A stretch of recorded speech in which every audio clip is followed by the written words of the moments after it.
તાલુકાના નવાપુર ગામમાં મતદાન યોજાયું। નવાપુર ગામમાં મતદારો સાથે ઝી 24 કલાકની ટીમે વાતચીત કરી ધારાસભ્ય કેવો હોવો જોઈએ તેની વાત મતદારોએ કરી હતી। તો સ્કૂલના મેદાનમાં મીઠાના થર જામી ગયા છે। મીઠાના થર દૂર થાય તેવી માંગણી કરવામાં આવી રહી છે।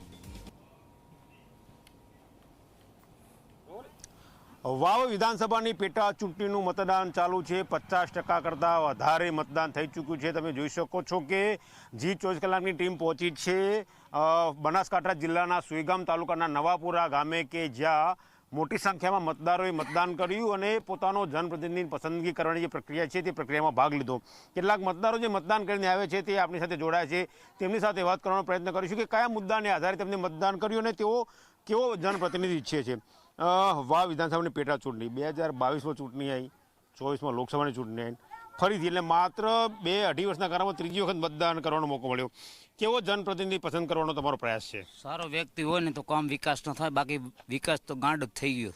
વિકાસનો લક્ષણ કોઈ દોરતા નથી। શાળા બેદરકારીથી, શાળાની અંદર છોકરો કઈ રીતે ભણી કે ખાર પગ તળિયા બળે, છોકરો બીમાર પડે, શિક્ષણની ભરતી નહીં, આરોગ્ય કેન્દ્ર નહીં, સેવા બહુ દૂર હોય। આ શિક્ષણમાં કાંઈ ભ્રષ્ટાચાર, આરોગ્યમાં ભ્રષ્ટાચાર, રાજકારણમાં ભ્રષ્ટાચાર, કોઈ નેતો કોઈને રાડા સાંભળતો નથી ગરીબોની, અને દલિત તો હંમેશા પીછડાઈને જ રહે। દલિતોને કોઈ રાડા સાંભળતો નથી। કયા પ્રકારની સ્થિતિ અહીંયા જોવા મળી રહી છે? અહીંયા સાહેબ અત્યારે તો જોવાનું તમે જોઈ રહ્યા છો બધું। પછી અમારી ખરાબ પરિસ્થિતિ છે। કોઈ આગળ જે સોંટાઈ ગયા ભાજપવાળાએ કોઈ અમારું કોઈ કામ કર્યું નથી, અને અમારે ગરીબ માણસોને અમારે અત્યારે કોઈ તકલીફ છે। અમારે કોઈ અત્યારે કોઈ આધાર જ નથી। અમારી પાસે જમીનું નથી। અમારે લોકોને મજૂરી કરીને જીવવાનું છે, અને અમારા સામે કોઈ દોરી નથી। તમારો ધારાસભ્ય કેવો હોવો જોઈએ? અમારો શિક્ષિત યુવાન ચહેરો અને કામ કરે એવો અમારે ચહેરો જોઈએ। તમારી વાત ગાંધીનગરમાં પડઘો કઈ રીતે પડે? પડઘો અપક્ષ અમારા ગુલાબસિંહ જીતે તો અમારો પડઘો પડે। બાકી ભાજપવાળા તો અહીં કંઈ કરતા જ નથી। કંઈ આ રીસર્વે જમીન કરી લાખો ખેડૂતો પાલનપુર અત્યારે દોડા છે ડીઆરમાં। બાપડાની આ જમીન કૂદકો મારી હું જતી રહી, બરોબર જમીનનું રીસર્વે કર્યું, બરોબર આખા ખેડૂતો અત્યારે કૌભાંડ ચાલી રહ્યું છે। પૈસા આપો તારી રીસર્વે કરી આપે છે, એમને કરતા નથી। કેનાલો આજ કરે અને કેનાલ કાલ તૂટી જાય, ખેતરો ખેડૂતોને ભરાય, કોઈ વિકાસ નથી ભાજપનો। અમારે કોંગ્રેસ જોઈએ। ખારાશ વધી રહી છે જમીનમાં, તો ખારાશ દૂર કરવા માટે રજૂઆતો કરી ખરી? તો શું જવાબ મળે છે? બધી રજૂઆતો કરી રહ્યા છે, પણ એકેય પાર્ટી કોણ હાલતી નથી। નવો ઉમેદવાર હોય ને નવો સંબંધ દૂરે તો બધાથી પડદાને સારું લાગે છે। કેવો તમારો ધારાસભ્ય કેવો હોવો જોઈએ? અમારો ધારાસભ્ય તો હોવા તો અત્યારે તો યુવાન હોવો જોઈએ, પણ યુવાન દેવા અત્યારે તો લાગે છે મનમાં આવતી બા। તમે કયા મુદ્દાને ધ્યાને રાખીને મતદાન કર્યું? ધારો કે તમે મતદાન કરવા મતદાન મથકમાં પહોંચ્યા છો, તો શું વિચારો તો મતદાન કયા વિચારોને આધારે કર્યું? પહેલો તો સાહેબ 24 ન્યૂઝનો ખૂબ ખૂબ આભાર કે તમે આટલી પર પહોંચ્યા। પહેલો તો સાહેબ પ્રાથમિક શાળા મુદ્દો છે। તમે વિડીયો અમે ચેક કરી ગો કે નાના બાળકોને પગમાં ટોક્યો છે। ગમે એ વિભાગ આવીને ચેક કરી કે શાળાઓની રજૂઆત ખૂબ કરી છે, પણ થઈ જાય તો બધા માટે સારું। એના જે શાળા થશે। નવાપુરા ગામની કેટલીક મહિલા નાગરિકો જોડાય છે કે જેમને પોતાના મતાધિકારનો ઉપયોગ કર્યો। તેમની પાસેથી જાણ્યું છે કે કેવા પ્રકારની સ્થિતિ છે। બેન, કેવી સ્થિતિ છે આ ગામની? સુવિધાઓ કેવી છે? વિકાસ થયો છે કે નથી થયો? તમે સાહેબ ગામમાં ખાર એકલો છે, નેહાળમાં કોઈ છે નહીં, અને પાણી આવે રાચે ભરો અને બીજો હેરાન થાય, બીજું શું? કેવી તકલીફ ધારો કે બાળકો ભણવાની ને ગામડીમાં નેહાળ જોઈએ છે। આ તો છે નવાપુરામાં અમારે પાણીનું ટોકું નેહાળ એ બધું અમારે સુવિધા જોઈએ છે। હોય અમારા છોકરાને થેટો પડે, અમારે અહીંયા કોઈ મળતું નથી ગામડીમાં।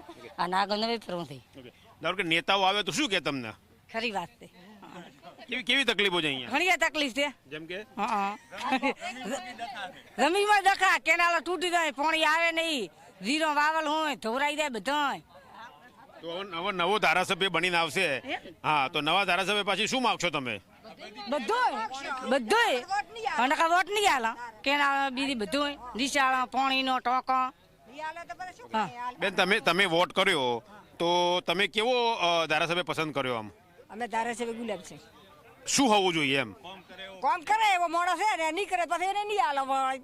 એ તો સાચી વાત ને। ગેની બેને દીધો કોઈ કર્યું નથી, લાયા છે પણ સોખી વાત કરો ને, સોખી વાત છે ને બરે। ગેની બેને નથી લાવ્યું કોઈ બરે, પંખી ઘરે ગેની બેન નથી મને ગોમડીમાં આવી બસ ને। ચકલી કરતા આલે કે નહીં? પંખી ઘર આલે તો પંખીડા બાપડા મજા કરે. વાત કરો છો? પંખી કરાવે પાણી નહીં આપ્યું.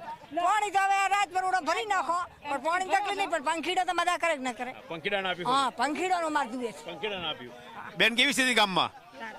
તમે દેખો હરા કોઈ નહીં, આ બધો ખાર ને પછી ખૂબ વ્યવસ્થા નથી, કોઈ પાણીની બીજી આમ સગવડ ખરી, પણ શાળા બીજી એટલે છોકરો હેરાન થાય એવું તો ખરું જ ને. શું હોવું જોઈએ? શું આવું જોઈએ? એ આલવું જોઈએ સરકારને.